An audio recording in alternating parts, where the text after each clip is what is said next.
El Instituto de Negocios Amway presenta al siguiente orador, quien compartirá con usted su experiencia personal. Esperamos que la misma le resulte útil en el desarrollo de su negocio. José, para ti el tema del programa educativo es bien importante. Háblanos sobre este tema. El negocio que nosotros tenemos es una actividad empresarial, la más importante del mundo, tiene todas las características de respaldo en la corporación, de los mejores productos, de los mejores desarrollos, de una historia tremenda de 50 años de solidez en el mundo. Luego, ese no es el mayor problema en un tipo de negocios como esto.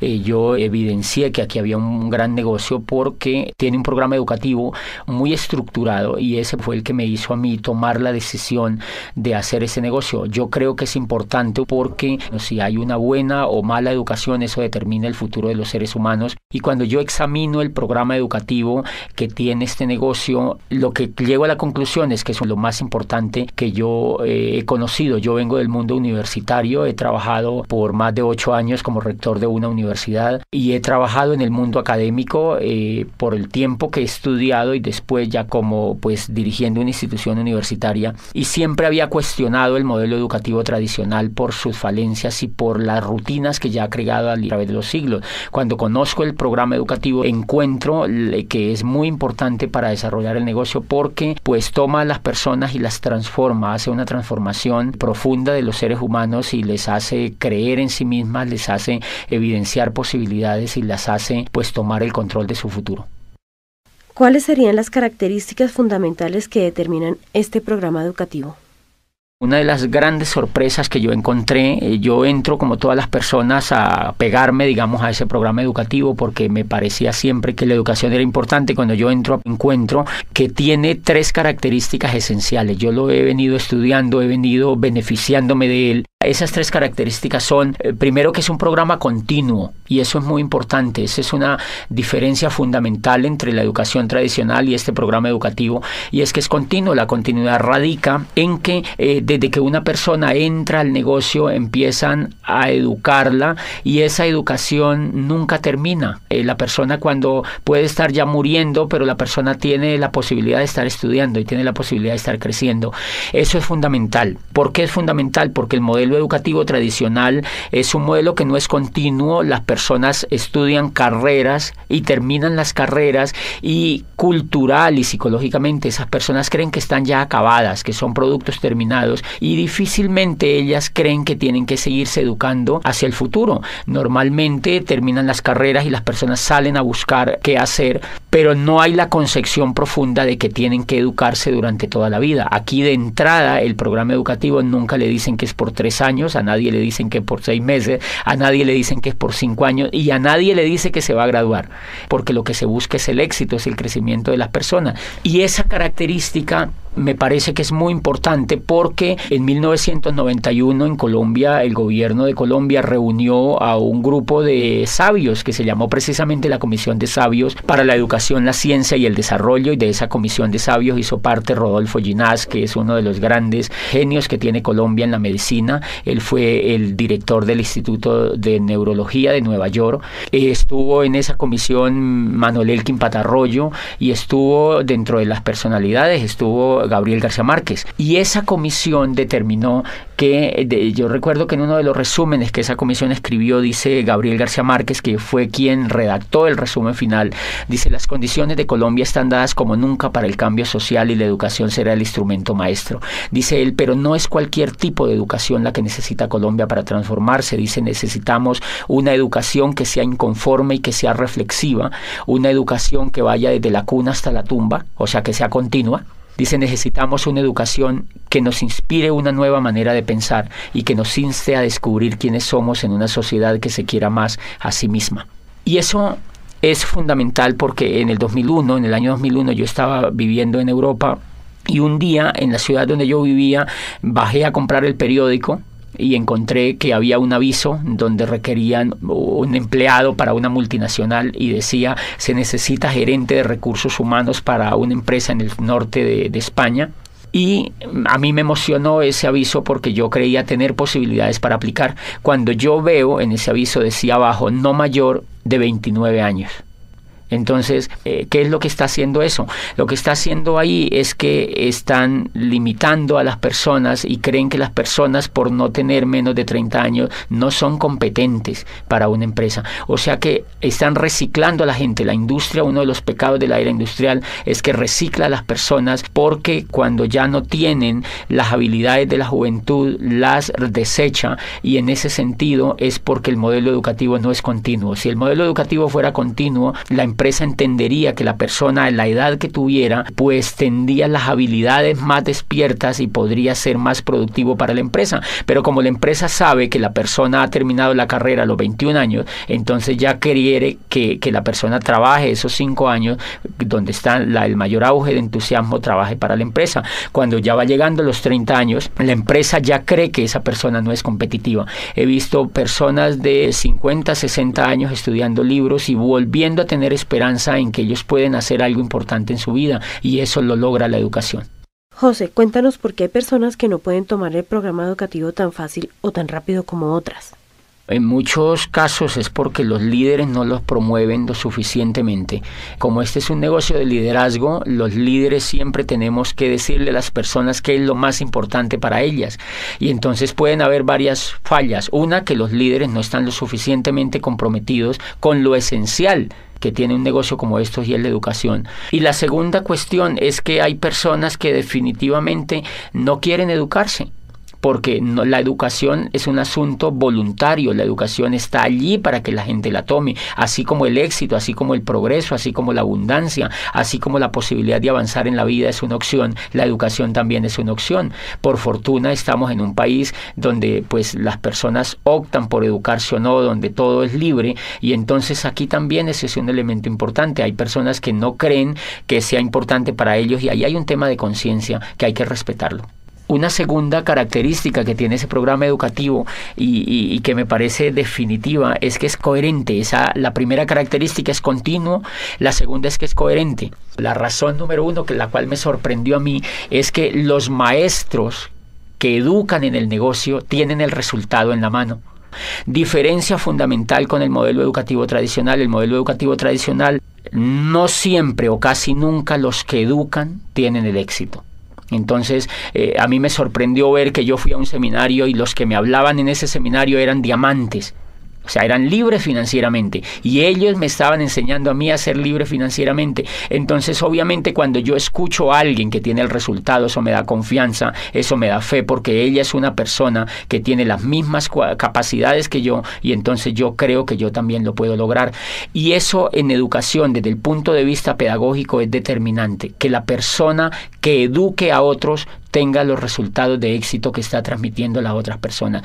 Yo, cuando conocí el mundo universitario, me daba cuenta que habían profesores, por ejemplo, que enseñaban administración de empresas y nunca habían tenido ninguna empresa. Entonces le enseñaban a los estudiantes a montar empresas, pero ellos jamás habían tenido la oportunidad de tener una empresa, ni nunca la querían tener además. Y entonces encuentras tú profesores de finanzas, por ejemplo, que enseñan finanzas a los estudiantes y ellos están quebrados financieramente. Yo recuerdo una vez cuando yo estaba trabajando en el mundo universitario, entrevisté a un profesor y él daba macroeconomía, y entonces yo le pregunté, bueno, tú que sabes tanto de la economía, tú debes estar muy bien económicamente, y me dijo, no, yo la verdad no estoy bien económicamente, tengo muchas deudas, tengo problemas financieros, pero es que eso hace parte de la microeconomía y yo lo que enseño es macroeconomía. O sea que es una cosa bastante interesante, y eso tiene mucho que ver con la incoherencia. Nuestro modelo educativo tradicional definitivamente se volvió muy incoherente, y entonces tú encuentras profesores que enseñan éxito, que hablan de éxito, pero ellos no lo tienen, que hablan de dinero, pero ellos no lo tienen, que hablan de empresas, pero ellos no lo tienen.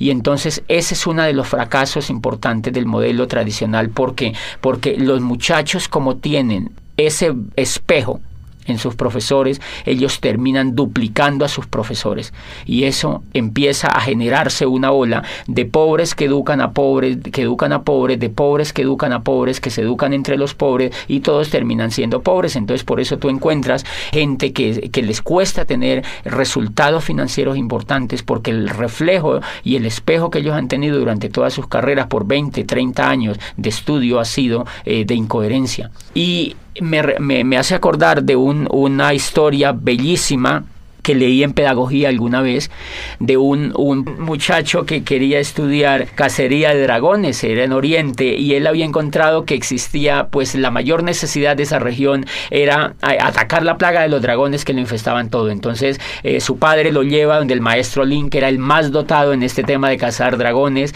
y entonces el muchacho se matricula allá. Empieza a aprender primer semestre cómo cazar dragones 1, segundo semestre cómo cazar dragones 2, tercer semestre cómo cazar dragones 3, etcétera, etcétera. Pasan los 5 años y él se gradúa como cazador de dragones.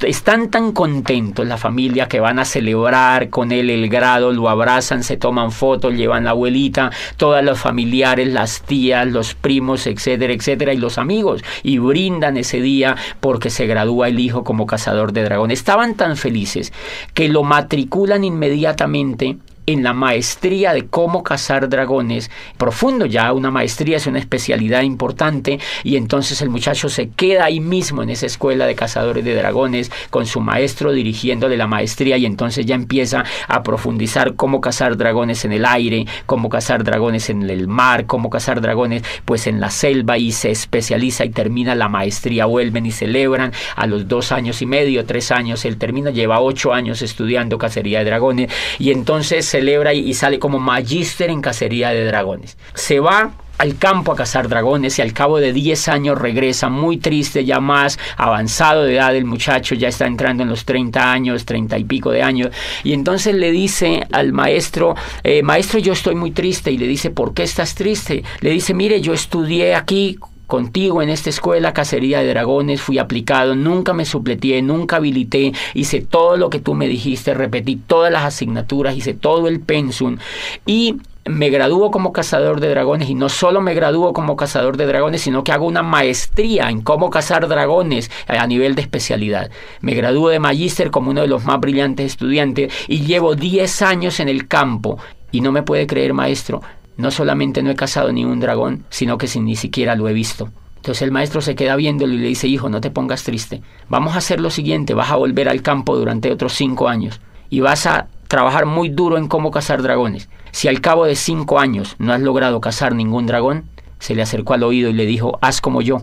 Dedícate a enseñar a los hombres el noble arte de cómo cazar dragones. Me parece que mucho le pasa a la educación tradicional eso. La incoherencia de la educación tradicional en general radica en que el gran cúmulo de profesores que enseñan no tienen los resultados, y entonces duplican la incoherencia, y por eso la gente sale preparada para no hacer nada, porque ellos han visto que los profesores no hacen exitosamente lo que les han enseñado. La coherencia es tan importante en la pedagogía y en la educación en general que en la historia de la raza humana solamente ha habido 2 momentos importantes de éxito en la educación, y esos éxitos han estado ligados especialmente con el valor de la coherencia. El primero se presenta en el siglo de oro de Pericles, en la Grecia clásica, donde allí nace la historia. Imagínense que allí vive Herodoto, y Herodoto no estudia historia, sino que Herodoto hace historia. Herodoto escribe la historia de los griegos, y allí nace el padre de la historia, que es él. Él empieza a escribir sobre lo que le pasa a los griegos, y por supuesto que si una persona quería estudiar historia, suponiéndose que existiera una persona que quisiera familiarizarse con la historia, pues va donde Herodoto, porque Herodoto es el historiador. Y nace en el siglo de oro de Pericles Sócrates, vive Anaxágoras y vive Platón, y entonces ellos empiezan a crear las escuelas filosóficas más importantes que pues iluminaron a Occidente y siguen iluminando la filosofía occidental. ¿Qué era la característica de estos filósofos? Que ellos no fueron a estudiar filosofía, sino que ellos eran filósofos, o sea, eran coherentes, ellos hacían filosofía, y entonces pues así Sócrates empieza a hablar a los jóvenes en las calles y en las plazas, y empieza a reflexionar sobre la vida, sobre los valores, sobre la amistad, y reúne a los jóvenes y les cuenta sobre la vida, sobre el universo, les habla sobre la belleza, etcétera, etcétera, y los jóvenes son extasiados extasiados escuchando a Sócrates, de manera que esa coherencia que él tiene de no enseñar filosofía, sino de hacer filosofía, hace que Platón, por ejemplo, se interese en la filosofía y hace que otra cantidad de discípulos que surgieron a raíz de la aparición de Sócrates en la escena ateniense, pues empiece a duplicarse, y lo que se duplica entonces es el éxito de la coherencia. Y nace también en el siglo de oro de Pericles la tragedia. Nace la tragedia y entonces allí vive pues Sófocles, Eurípides y Esquilo, los grandes creadores de la tragedia viven en ese siglo, y pues obviamente ellos no enseñan tragedia, ellos lo que hacen es que hacen tragedia, y lo que hacen es que enseñan con el ejemplo. Nunca antes se ha visto otra etapa más impresionante de gloria, de crecimiento y de creación que la que se da en el siglo de oro de Pericles, y ha sido pues el ejemplo máxime de la educación.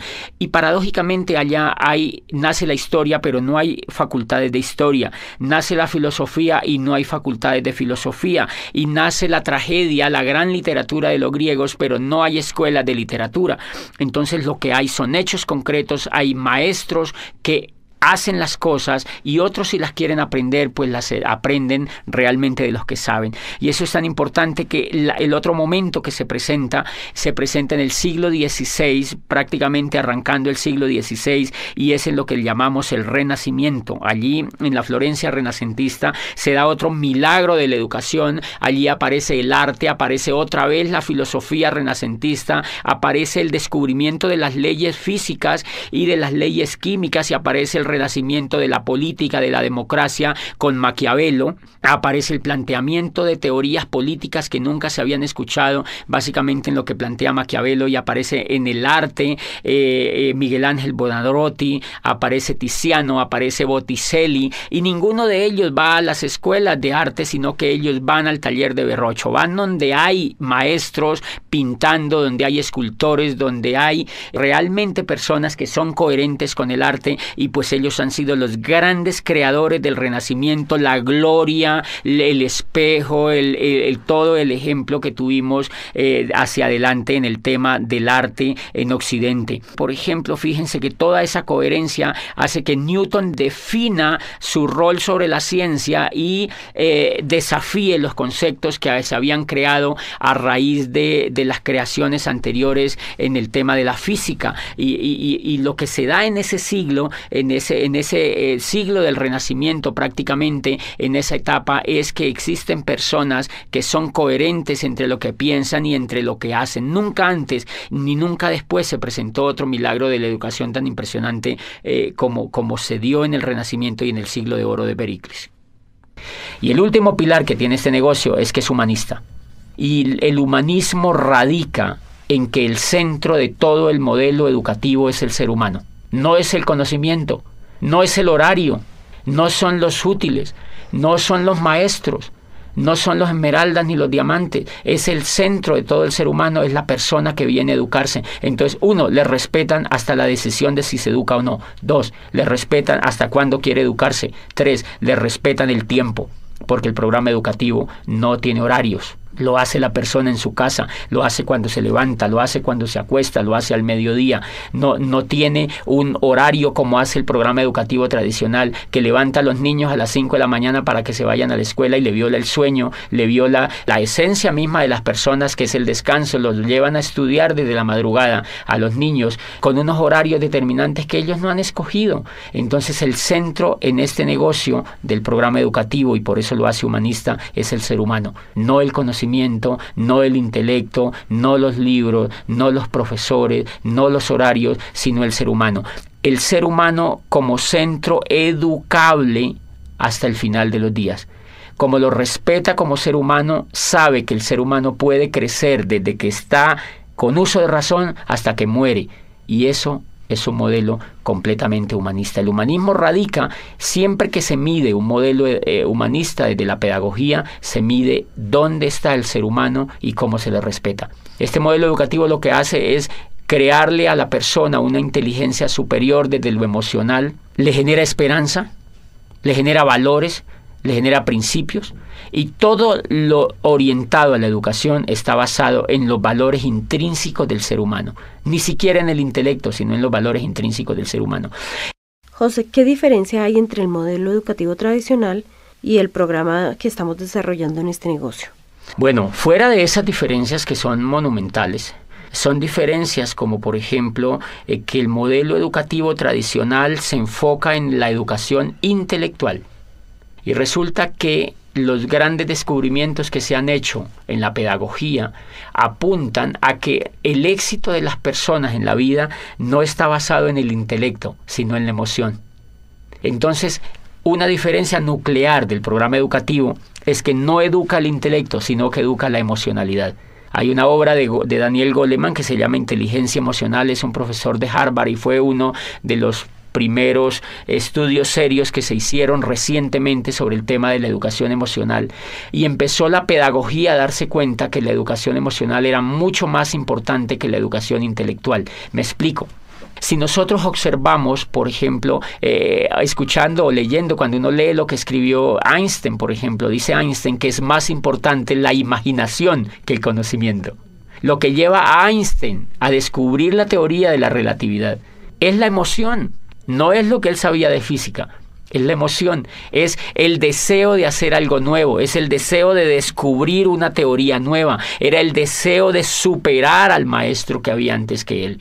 Lo que lleva, por ejemplo, a Newton a descubrir la teoría, la gravedad, todo el tema de la gravitación, es porque él quiere progresar frente a lo que había antes. Lo que lleva a Galileo Galilei a perfeccionar el telescopio de Hans Lippershey y ver las estrellas y decirle al mundo que el centro del universo no era la Tierra, que estaban equivocados y que llevaban 2000 años equivocados, fue el deseo de superar a Ptolomeo, que había existido miles de años antes y que habían educado a la gente con un paradigma que Galileo cree que es falso y lo demuestra. Entonces, fíjense que allí prácticamente no hay juego de intelecto, lo que hay es un juego de emocionalidad. Y si uno examina, es el deseo de superar, es el deseo de traspasar las barreras, es el mismo deseo que tiene el atleta olímpico de superar la barrera de los 100 metros, es el mismo deseo que tiene el ciclista de correr el Tour de Francia y ganarle al otro, es el mismo deseo del Guinness Record de superar. O sea, el ser humano desde que está en la faz de la tierra siempre ha tenido el deseo de ser mejor, el deseo de crecer. O sea que lo que impulsa a los seres humanos no es el intelecto, es la emoción. Y paradójicamente la emoción es la que no se educa. La emoción no se educa ni desde la casa, o más bien se deseduca. Se crean hábitos perversos frente a la emoción. Y cuando uno llega a la escuela, lo que menos se le educa es la emoción. Entonces termina uno fracasado porque no le han educado el motor que tienen todos los seres humanos, y es la inteligencia emocional. La inteligencia emocional es lo que logra que una persona como Shakira, por ejemplo, a quien la despreciaban por su voz en el colegio, porque no era competitiva frente a los estándares que la profesora tenía, lo que hace que ella se vuelva en una de las cantantes más impresionantes a nivel mundial es la fe que ella tiene, es la confianza que tiene en ella misma, es la esperanza en el futuro que ella tiene, y es la capacidad que ella tiene para transformar los hechos que la rodean. Eso no es intelectual, eso es emocional.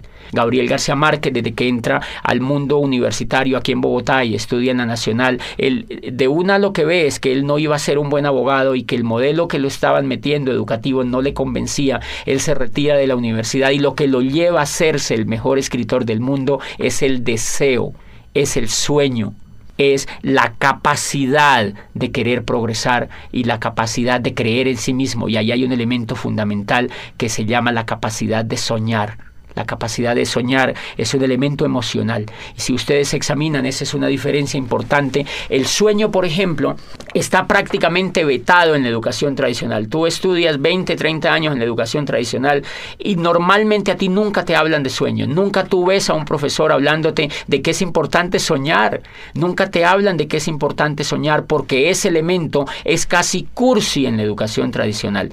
Y si tú examinas todo el progreso de la historia de la raza humana, humana, tú encuentras que los únicos que han transformado el universo han sido los soñadores. Entonces, si los soñadores han sido los que se inventaron la física, la química, la matemática, la astronomía, la música, la literatura, los que han dado los grandes avances han sido los soñadores, ¿por qué la educación no habla de sueños? ¿Por qué el sueño está prácticamente vetado? Y a uno no le hablan de sueños en la educación tradicional, a uno le da el sueño.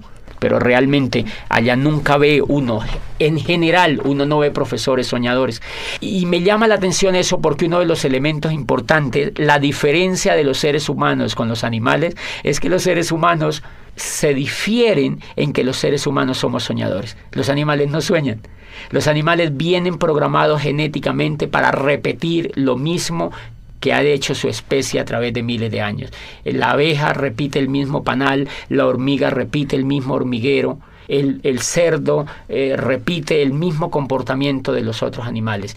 Y entonces, si la diferencia de los seres humanos con los animales es soñar, quiere decir que un modelo educativo que no nos enseñe a soñar no nos está humanizando, sino que nos está animalizando. Cuando yo entré a este programa educativo y encontré que el centro de todo el programa educativo era hablar de sueños, era volver a poner a la gente a soñar, era diciéndole a la gente, tú puedes lograr lo que tú quieras, tú puedes construir el futuro que tú quieras, tú puedes aprovechar este vehículo y cambiar la historia de tu vida, tú puedes imaginarte un futuro mejor. Ahí me di cuenta que estaban humanizando al ser humano. Y entonces me di cuenta que llevaba yo 20 años acercándome más a la raza animal que a la raza humana mediante la educación. Esa es una trampa que la educación tradicional no ha descubierto todavía y que hay intentos por progresar, pero es tan grande. La educación tradicional lleva más de 800 años haciendo lo mismo y no la han cambiado prácticamente ni un ápice. De manera que hay que entenderla, es un modelo muy complicado de cambiar,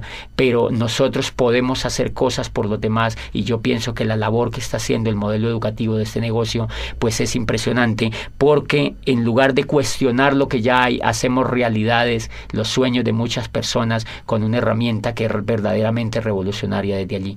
Y los sueños son emocionales, ese es un elemento. Otro elemento como ejemplo es la confianza. Si tú te das cuenta, los Estados Unidos de América en estos momentos han entrado en una recesión. ¿Qué es la recesión? Carencia de confianza en la economía.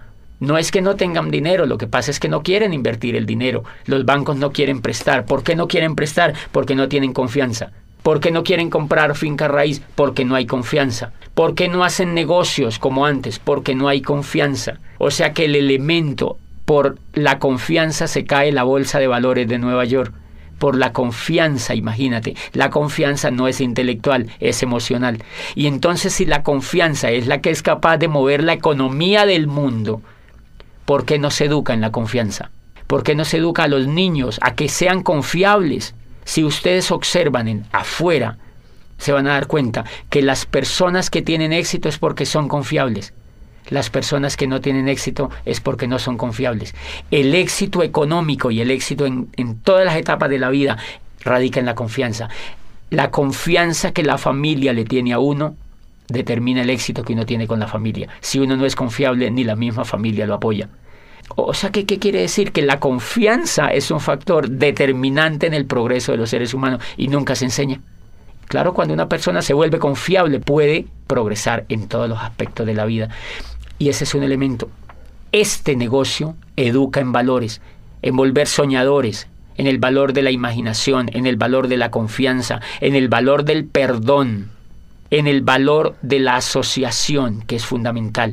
La asociación, fíjate que en la educación tradicional, uno de los elementos que me gustó de este negocio es que cuando yo entré me empecé a asociar con gente rica. La gente que te educa es gente rica, es gente que tiene lo que uno quisiera tener. La educación que yo había tenido me asociaba era con gente que no tenía los resultados. Entonces, obviamente, si las personas se asocian, si una persona se asocia con gente que viola la ley, esa persona le da por violar la ley. Si una persona se asocia con gente fumadora, se quiere volver fumador. Igual, si una persona se asocia con gente rica, se quiere volver rico. Si una persona se asocia con gente pobre, se quiere volver pobre. Porque Dios los hace y ellos se juntan, dice el dicho. Entonces tú encuentras, claro, si una persona es educada en un medio pobre, donde no ve resultados, la persona lo único que va a duplicar es pobreza.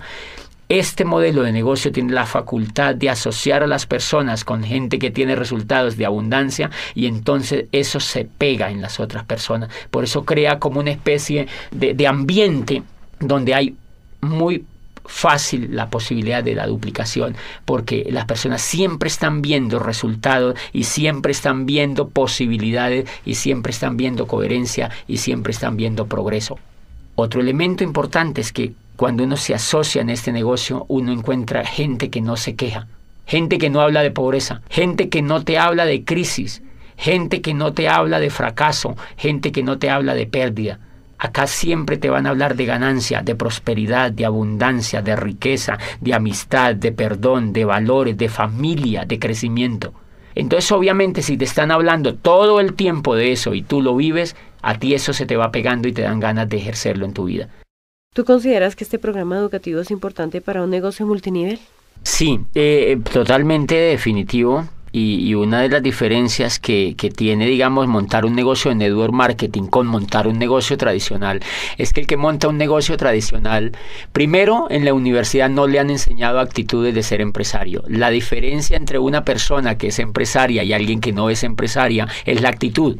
Por ejemplo, la persona que nunca ha sido empresaria, no importa que haya estudiado administración o que haya estudiado negocios, es que esa persona normalmente viene llena de miedo. A ella le da miedo arriesgarse y el riesgo es emocional. Como nunca ha sido educada en emoción, no ha tenido inteligencia emocional alrededor de su educación en general, esa persona vive llena de miedo. Por eso se ha ido a estudiar una carrera, porque la persona no realmente, si quisiera ser empresaria, creo yo que no se iría a hacer una carrera, porque si usted examina, los más grandes empresarios del mundo no han estudiado carreras. Para ser empresario no se requiere información intelectual, se requiere tener valores de empresario, y eso no lo enseñan en el sistema educativo tradicional. Todo el negocio aquí es quitarse el miedo.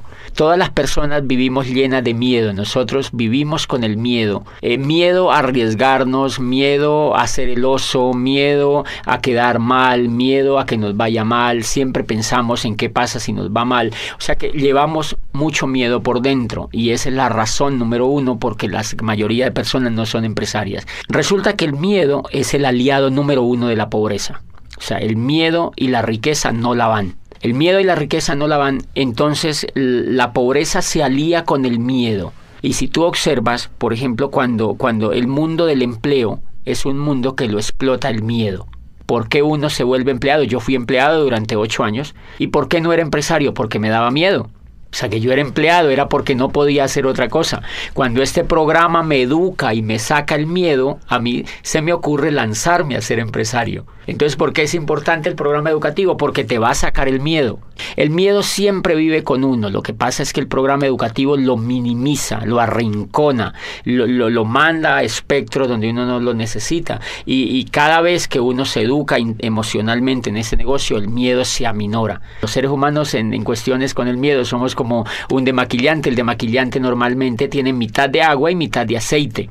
Entonces, normalmente nosotros salimos de las carreras o llegamos a la vida así, con mitad de miedo y mitad de coraje.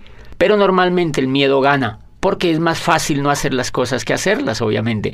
Entonces, lo que hace el programa educativo es que nos agita. Hagan de cuenta que se agita ese demaquillante y el miedo se mezcla con el coraje.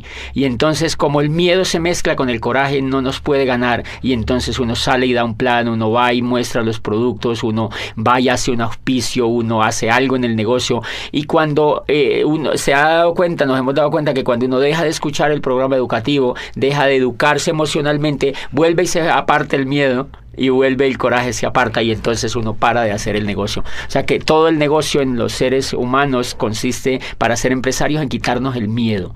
Y por eso es importante, porque las personas llegan pues llenísimas de miedo, y eso es lo que va ocurriendo en la mente de la gente. Cuando la gente se empieza a quitar el miedo, empiezan a sentir poder. Por eso es que yo no le recomiendo a ninguna persona que sea empleada que se salga de los empleos.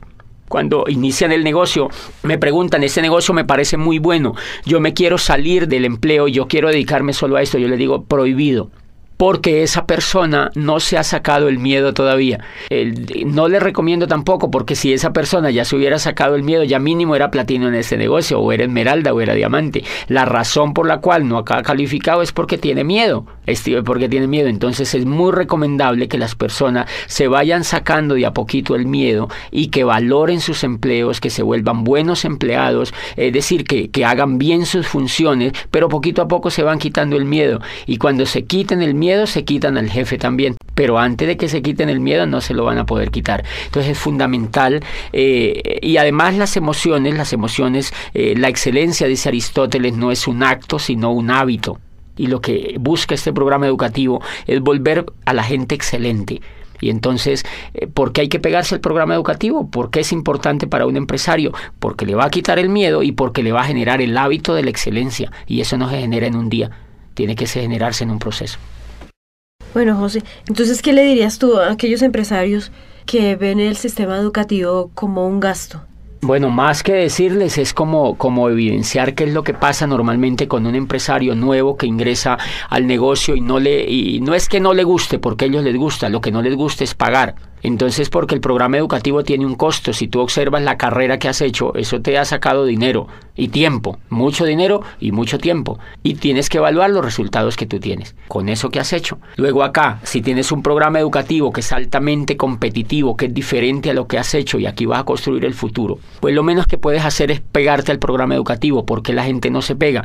La gente no se pega porque está acostumbrada a no invertir en su mente. En general, la gente hace las carreras porque todo el mundo las hace. En general, la gente va a las universidades porque si no va a las universidades, los papás lo recriminan. Entonces, es como un poco para dónde va Vicente, para dónde va la gente, porque es culturalmente aceptable que un pelado salga de la universidad y lo primero que la mamá se queda viendo es, bueno, salga del colegio y ahora ¿cuál universidad va a entrar? Es un imperativo social. Pero normalmente ellos no están interesados en invertir. Ellos no están interesados en general, sino que la cultura los avienta a eso. ¿Qué es lo que pasa acá? Que como es mucho más libre y es mucho más optativa la decisión, más aún que hay que aclarar que este programa educativo es totalmente voluntario para los empresarios. Ninguno de nosotros podemos obligar a un empresario a que se pegue al programa educativo. La gente en general no se pega porque están acostumbrados a invertir pues un poquito del pecho para abajo. O sea, invertimos es en comida. Porque si no invertimos en comida nos morimos. Entonces la gente compra carne, compra cebollas, compra tomates, compra mercado y compra cosas para comer, pero casi no compra cosas para alimentar la mente. Entonces la mente la alimentan con televisión, la alimentan con programas de radio, la alimentan con noticieros, la alimentan con negativos, la alimentan con charlas con los amigos, lamentándose de la vida y hablando de la crisis. Entonces ese tipo de alimentación tiene muy negativizado al ser humano. Y claro, cuando ellos entran acá creen que eso no se puede cambiar porque es como un disco duro que ya viene grabado. Entonces las personas normalmente no se conectan por un hábito que tienen de no invertir en su mente. Entonces lo que uno tendría que ayudarles es a que ellos tomen el hábito de invertir en su mente, porque si no toman el hábito de invertir en su mente no hay absolutamente nada que hacer con una persona, porque yo creo que si una persona no se pega al programa educativo, pues tiene muchas dificultades en generar un negocio próspero. Puede hacer un negocio minorista, pero no puede hacer pues un negocio próspero. Entonces yo les recomiendo a todos los empresarios que se peguen al programa educativo y que hagan todo lo que les dicen sus líderes, sobre todo los líderes que ya tienen los resultados. José, ¿tú crees que una persona siendo profesional le sea más difícil entrar a este sistema educativo? Yo creo que eso depende mucho de la actitud de la persona empresaria que entra al negocio. Hay muchos casos de profesionales con una excelente actitud para educarse, pero tenemos montones de casos de profesionales que ven el negocio y son renuentes al conectarse al programa educativo. ¿A qué acuso yo esa renuencia? Creo que esa renuncia tiene que ver con lo que ellos creen que son. Como ya son médicos, como uno ya es abogado, como uno ya es ingeniero, entonces uno se cree producto terminado. Y ellos no tienen la culpa, ellos Así los han hecho creer. Eso se lo ha hecho creer todas las décadas que llevan de estudio y los grados que les han dado. Entonces se creen productos terminados y creen que esto es un jueguito, que esto es, o sea, una cosa allí pues como para decidirlo de manera sencilla. O sea, no creen que sea tan importante porque se creen productos terminados. Pero cuando ellos van, digamos que entra un ingeniero, yo he tenido casos de ingenieros civiles que me dicen, yo entro a eso y eso me gusta y yo sé que eso es espectacular como negocio. Y empiezan a dar planes, y empiezan a trabajar, empiezan a querer auspiciar, empiezan a querer construir el negocio y se frenan. Y vuelven a mí y me preguntan, no sé qué es lo que me pasa. Lo que pasa es que yo voy donde la gente y me dice que no, yo a veces contacto a la gente y me dejan plantado. Y obviamente para un profesional de esos, pues un resultado de eso lo golpea. Cuando yo los escucho me dicen, no tengo resultado, yo le doy y le doy y le doy y no avanzo. Entonces yo advierto muchas cosas. Él se empieza a dar cuenta de que le falta algo que él no sabía que le faltaba. Y es, por ejemplo, coraje, disciplina, perseverancia. Él se quiere rajar, por muy ingeniero que sea, él se quiere rajar al segundo mes. O sea que él en ese momento le está faltando inteligencia emocional. Él es buen ingeniero, pero como empresario no tiene inteligencia. Entonces él en ese momento, antes de conectarse al programa educativo, él no se da cuenta que le falta la inteligencia emocional suficiente para ser empresario. Entonces creo que esa es una de las razones. El sentirse producto terminado, fíjense que la ignorancia, decía Platón, no es un estado de escasez, sino un estado de llenura. Y entonces cuando uno es profesional, uno se siente lleno, uno se siente que se va a comer el mundo, uno cree que ya todo lo sabe. Entonces que nadie le puede venir a enseñar otra cosa. Y dice Platón, ese es el peor pecado que se comete frente al conocimiento, porque la ignorancia, dice, si fuera un estado de vacío, pues simplemente bastaría con llenarlo y se solucionaría el problema. Dice, pero como es un estado de llenura, lo que la persona tiene que es vaciarse de todo lo que no sabe, de lo que cree que sabe, pero que no lo sabe, para que pues se vuelva un poco noble y empiece a aprender otras cosas. Entonces la dificultad radica allí cuando esa persona entienda que creo que es más con un estrelle que él se pegue cuando arranque el negocio y se da cuenta que la gente no le hace caso, que la gente que entra no quiere estar con él, que la gente que entra se raja y normalmente es por problemas de confianza porque no confían en él, es por problema de que no lo ven entusiasmado. Y todo eso es emocional, entonces él tiene que empezar a educar ese tipo de emociones si lo que quiere es hacerse esmeralda o diamante en ese negocio. Retomando un poco sobre lo que dijiste anteriormente, háblanos sobre la coherencia y la práctica. Este tema de coherencia y práctica es fundamental, sobre todo en este negocio. Miren, cuando yo entré me sorprende que la persona se conecta al programa educativo, o sea que lo educan exitosos, pero a la vez le dan el negocio para que vaya practicando. No le dicen vas a conectarte 5 años y después le vamos a montar un negocio. Eso sería repetir el esquema tradicional. Acá lo que le dicen es, se va a conectar a un programa educativo y ya le montamos el negocio. Empiézalo a practicar. Entonces, ¿qué pasa? Que la persona cuando aprende y practica, aprende 2 veces. Y entonces esa persona tiene la posibilidad de aprender muy rápidamente, que es lo que creo que es una tremendísima falla pedagógica en el modelo educativo tradicional. Y es que a las personas se les hace ir, mire, si tú sumas, uno va al antejardín, al jardín, a la media vocacional, pues a la escuela, al bachillerato, y termina haciendo posgrados. Y si tú examinas durante esos 20 o 25 años, tú nunca has practicado nada. Entonces, en pedagogía existe un tema tremendísimamente desarrollado hoy en día que se llama la programación neurolingüística, y es que de acuerdo a al modelo de pensamiento en que tú estés enfocado, aprendes ciertas cosas o desarrollas ciertas habilidades o no. ¿Qué es lo que yo veo en la educación tradicional? Que como uno entra desde chiquitico hasta los 20 y pico de años, son 20 y pico de años en la educación tradicional, y el componente que existe es que uno no hace nada. Entonces, eso es una programación neurolingüística indirecta o casi directa. Como tú no haces nada durante 20 y pico de años mientras te estás estudiando, adivina qué aprendes a hacer.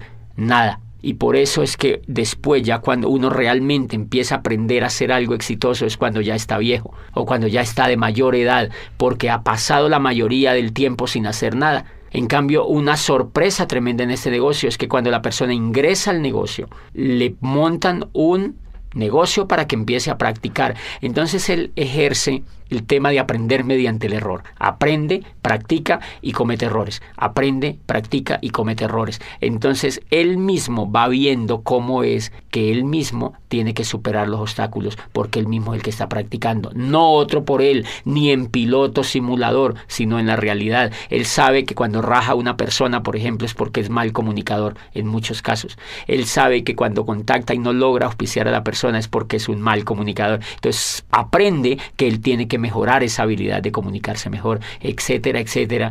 Pero realmente lo importante allí es que la teoría y la práctica van completamente hiladas desde el primer momento. Y bien, eso hace pues que hayan tremendas posibilidades de éxito. Yo mismo me pongo a examinarme. Yo estoy durante 20 y pico de años en la economía tradicional y en la educación tradicional. Y el éxito en lo que yo hago, pues en lo que yo quería hacer con mi vida, era mínimo, realmente mínimo, tanto que al nivel de frustración me había llevado. Este programa educativo, en 4 años, ha logrado lo que ningún programa educativo pudo hacer con la vida mía. Por eso pienso que el valor tremendo que tiene y el valor pues lo tiene muy, muy empotrado en la coherencia. ¿Cuál sería tu mensaje final para los empresarios? Bueno, yo creo que redondeando esto, Sonia, es pues entender un poco que infortunadamente en el mundo tradicional no hay modelos educativos que cambien a la gente de cuadrante. Por eso tú encuentras personas en la economía tradicional que montan negocios, trabajan unos años, se quiebran. Imagínate que la Cámara de Comercio tiene unas estadísticas donde dicen que el 95% de los negocios de las empresas que se montan se quiebran en los primeros 5 años. Pero nadie se ha puesto a investigar por qué es que se quiebran. La mayoría de la gente le echa la culpa a la economía, al modelo económico, a la falta de posibilidades, y eso no es real. Entonces las personas montan los negocios, duran 5 años trabajando en ellos, se quiebran, recogen lo que les queda, montan otro, vuelven y se quiebran, recogen lo que les queda, intentan ya con otro, y cuando ellos se dan cuenta que como que no funciona nada, le echan la culpa al gobierno, le echan la culpa al país donde viven, y dicen, no, yo me voy para Europa, yo me voy para los Estados Unidos, y terminan en España, allá haciendo otra cosa, y no se dan cuenta que el problema no era ni de la economía, ni de la familia, ni del gobierno, ni del país donde vivían, sino que el problema era lo que ellos tenían en la cabeza. Entonces, como ellos se llevan la cabeza para allá, el problema sigue, pero en España. Entonces, eso que nos está diciendo, que si un país quiere tener riqueza, un país tiene que enfocar su educación en que la gente se cambie del cuadrante, de que se cambie de un cuadrante de empleado o autoempleado y que se vaya al cuadrante de ser empresario. Por eso yo insto a los empresarios de América Latina a que motiven a las otras personas que conocen a que se peguen a un programa educativo que en el fondo lo que va a hacer con ellos es cambiarlos de cuadrante para que logren no solo el éxito en este negocio, sino en cualquier cosa que ellos pues emprendan en la vida.